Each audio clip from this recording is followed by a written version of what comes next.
You probably don't think about this daily, but every building you've ever stepped into, yeah, someone owns it, and that ownership is making them rich. From the place you live, to the office you work in, to the storage unit your neighbor never emptied out. Real estate is the quiet power play that's created more millionaires than any other asset class in history. And today, we're breaking down how real people, not just the elite, are using real estate to build serious wealth step by step. Let's get into it. Level 1. You start simple. You're living with a roommate. Rent is split. Life is fine. Then they move out. Instead of panicking, you fill the vacancy yourself. You find a new tenant, charge a little extra, and suddenly you're making a small profit for managing the space.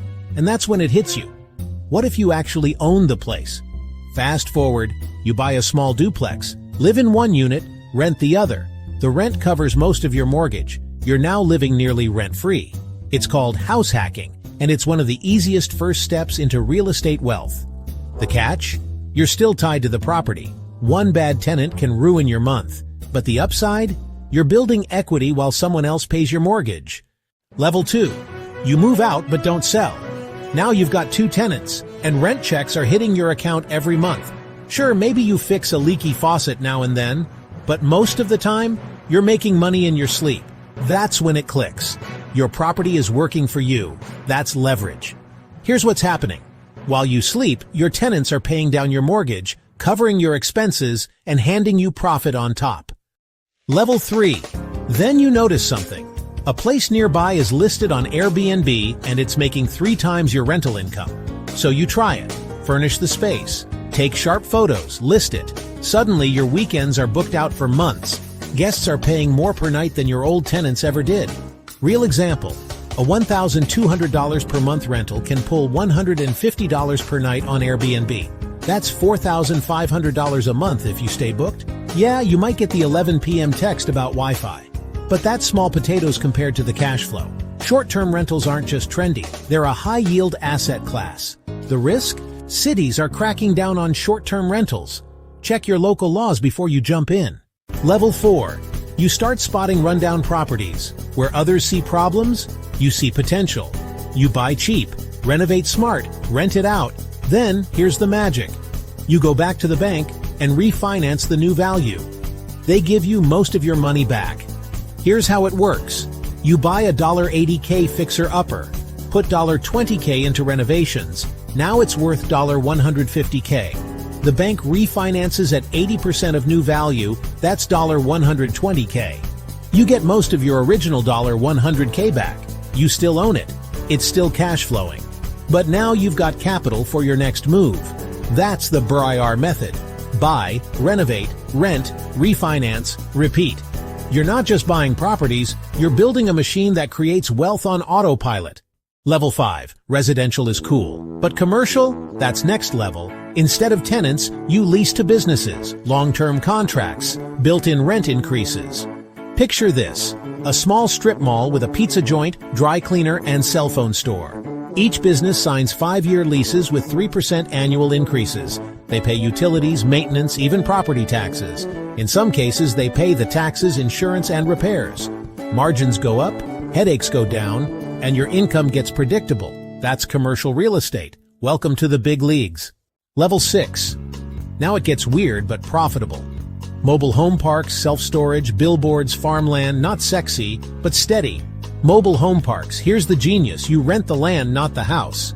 Tenants own their mobile homes but pay you $300 to $500 monthly for the dirt underneath. They can't just pack up and leave like apartment renters.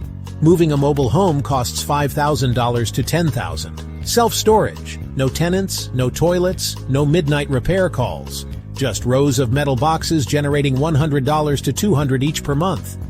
Farmland. Bill Gates owns more farmland than anyone in America. Why? It's stable, essential, and quietly appreciating while feeding the world.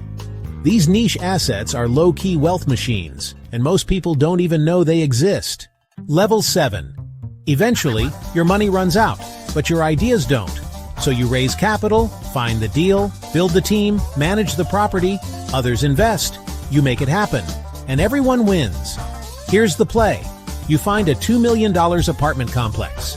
You put in $200K. Investors contribute the rest. You manage everything, collect fees, and when you sell in 5 years, everyone shares the profits. Now you're earning fees, equity, and income without using just your own cash. Welcome to real estate entrepreneurship. Level 8. You've bought enough. Now it's time to build. You find dirt where a new highway's going in, or a quiet area just before it explodes in value. You plan, you permit, you construct, you create something the market doesn't have yet, but desperately wants. The reality check. One zoning change can kill your project. Environmental issues can cost millions. Development is high risk, high reward. But if you get it right, you don't just build buildings, you build empires. Level 9. At the top of the pyramid, institutions. We're talking BlackRock. Massive funds buying thousands of homes at once. They're not worried about cash flow. They're buying control. Why this matters to you? When institutions buy entire neighborhoods, they're not just investing. They're shaping where you live, what you pay, and how the housing market behaves. And if the market crashes, they don't sweat it. They're too big to fail and too connected to fall, because their collapse would shake the entire financial system. So they buy big, borrow big, and get bailed out if necessary. This isn't real estate. This is power economics. From roommates to retail strips, from house hacking to high-rise construction, real estate isn't one play. It's a ladder, and every rung builds wealth differently.